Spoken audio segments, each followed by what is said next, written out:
మీ business ఏదైనా మీ ఊర్లో promotion చేయాలంటే అది సుమన్ టీవీతోనే సాధ్యం. ఇప్పుడే సంప్రదించండి.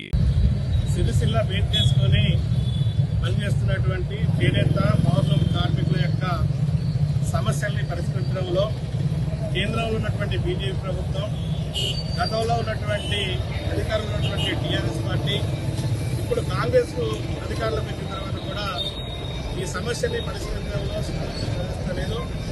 గత ప్రభుత్వ ఆధీనంలో బకాయి ఉన్నటువంటి చేనేత కార్మికుల బ్యాలెన్స్ సబ్సిడీ సంబంధించినటువంటి 18 కోట్ల రూపాయలు చెల్లించకపోవడం వల్ల కార్మికులు ఆదాయం లేక అప్పుల పాలై ఈరోజు బతకలేని స్థితిలో చేసుకుంటున్నారు.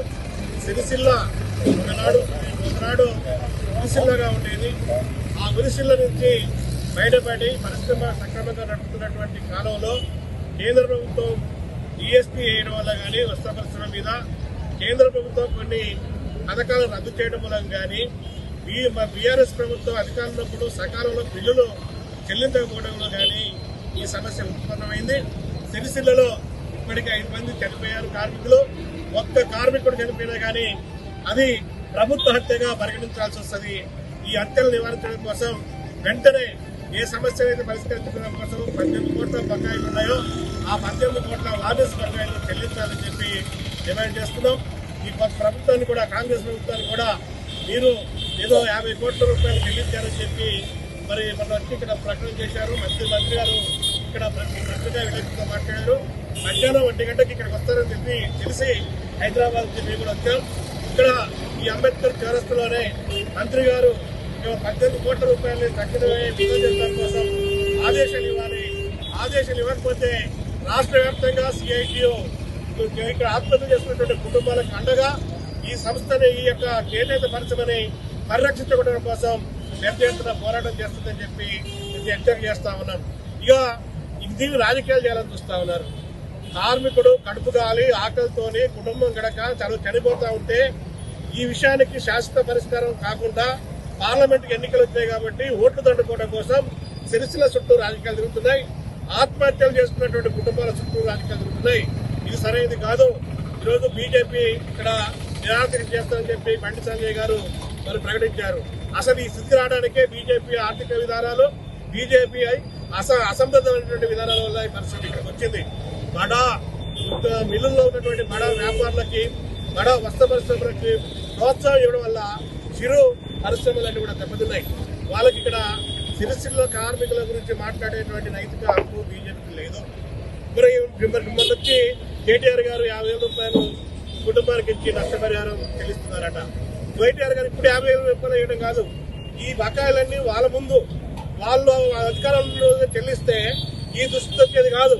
ఇప్పుడు ఈ ఆత్మహత్యలకు కారణం ఈ గతంలో ఉన్నటువంటి అధికారంలో ఉన్నటువంటి బీఆర్ఎస్ పార్టీ వల్లనే ఈ ఆత్మహత్యలు వస్తున్నాయి. కాబట్టి మీరు సిద్ధశుద్ధి వివరించండి. కాంగ్రెస్ కూడా ఈరోజు మీరు ఎన్నికల కోసం మీరు చూడొద్దు, ఎన్నికల కోణంలో చూడొద్దు, ఓట్ల కోణంలో చూడొద్దు.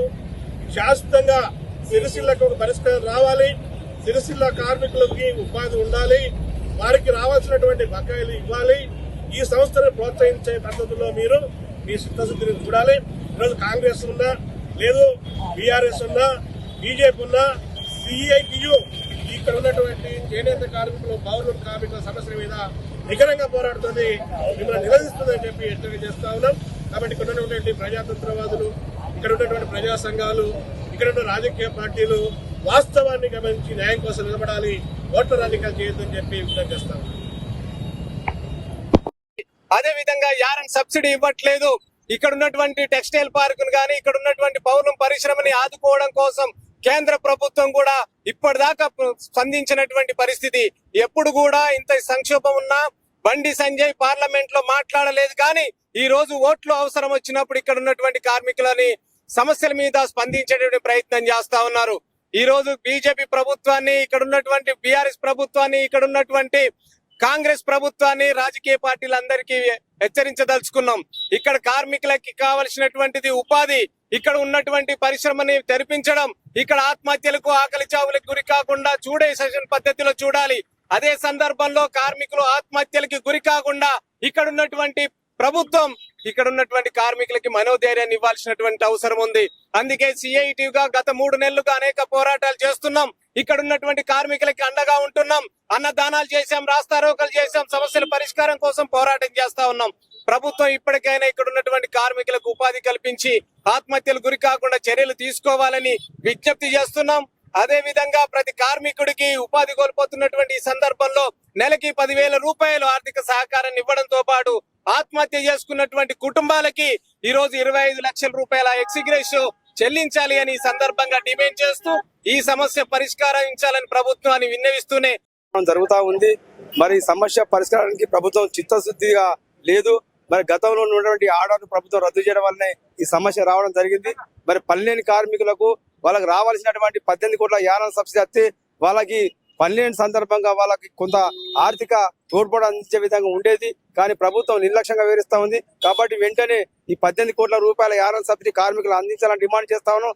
దాంతో పాటు ఈ వస్త్ర పరిశ్రమ పనిచేస్తున్న ప్రతి ఒక్కరికి 10,000 నెలకు 10,000 చొప్పున ఈ పనిలేని కాలానికి ఆర్థిక సాయం అందించాలని డిమాండ్ చేస్తా ఉన్నాం. అదే విధంగా ఇక్కడ ఏదైతే ఆత్మహత్య చేసుకున్న కుటుంబాలకు 25 లక్షల రూపాయలు వెంటనే ఎక్స్గ్రేషియో అందించాలని డిమాండ్ చేస్తున్నాం. దాంతో పాటు గత స్కీములు ఏవైతున్నాయో త్రిప్ట్ పట్టుకు సంబంధించింది దాని ప్రతి కార్మికుడికి 2 సంవత్సరాల త్రిప్ట్ డబ్బులు జమైనాయి. అవి కూడా విడుదల చేస్తే మరి కార్మికులకు ఇప్పుడు ఈ పనిలేని సమయంలో ఆర్థిక తోడ్పడి అందుతుంది. కాబట్టి ఆ త్రిప్ట్ డబ్బులు కూడా వెంటనే విడుదల చేయాలని డిమాండ్ చేస్తా ఉన్నాం. మొన్న 50 కోట్లు ప్రభుత్వం విడుదల చేసింది. ఆ విడుదల చేసి అది ఎవరికైతే యజమానుల ఖాతాలో వేయవలసినటువంటి డబ్బులను ఆసాంల ఖాతాలో వేయవలన యజమానులు ఆసాంల మధ్య అది చిచ్చురేగ పరిస్థితి వచ్చింది. దాని వలన ఇప్పుడు రాబోయే కాలంలో కొత్త సమస్య ఇప్పుడు మొత్తం పరిశ్రమ బంద్ పడే పరిస్థితి ఈ రోజు ప్రభుత్వం కల్పించింది. ఎందుకంటే ఈ కమిషనర్ గారు చేనేత జౌలి శాఖ కమిషనర్ కావాలని సిరిసిల్ల కక్ష కట్టి ఇక్కడ వస్త్ర పరిశ్రమ మొత్తం కనుమరుగు చేసే దిశగా ఆమె వివరిస్తా ఉంది. దీన్ని మేము ఖండిస్తా ఉన్నాం. వెంటనే ఆమె పద్ధతి మానుకోవాలని హెచ్చరిస్తా ఉన్నాం. ఇక్కడ ఉత్పత్తి గుడ్డనే ఉత్పత్తి చేయించే విధంగా ఆమె చర్యలు తీసుకోవాలి. కానీ ఇక్కడ ఏ పవర్ రూమ్స్ ఉన్నాయో దానికి అనుబంధంగా దానికి అక్కడ ఉత్పత్తి కాకుండా గుడ్డలను ఇక్కడ డిజైన్ చేసి ఆ రకంగా వేరే ఇతర రాష్ట్రాలు పంపే దిశగా ఇక్కడ కమిషనర్ వివరిస్తుంది. సరైన పద్ధతి కానీ ఈ సందర్భంగా తెలియజేస్తా ఉన్నాం. వెంటనే వచ్చే అటువంటి బకాయిలు కూడా వెంటనే గత మాదిరిగానే ప్రభుత్వం అందించాలి. అదేవిధంగా కార్మికులు రావడానికి యానం సబ్సిడీ అందించాలని డిమాండ్ చేస్తా ఉన్నాం. మా భర్త చనిపోయిండు. తడక శ్రీనివాసు ఆర్థిక సంబంధం పనులు లేక ఏం లేక మాకు 2 ఆడపిల్లలు ఉన్నారు. ఏదైనా సహాయం చేయమని కోరుతున్నాం. గవర్నమెంట్ నుండి కుటుంబానికి 25 లక్షలు సహాయం చేయమని కోరుతున్నాం. నేత కార్మికులు శాంతలేనాడు 2 ఆడపిల్లలు చదువుకు ఎవరు లేరు, నేను ఒక్కదాన్ని.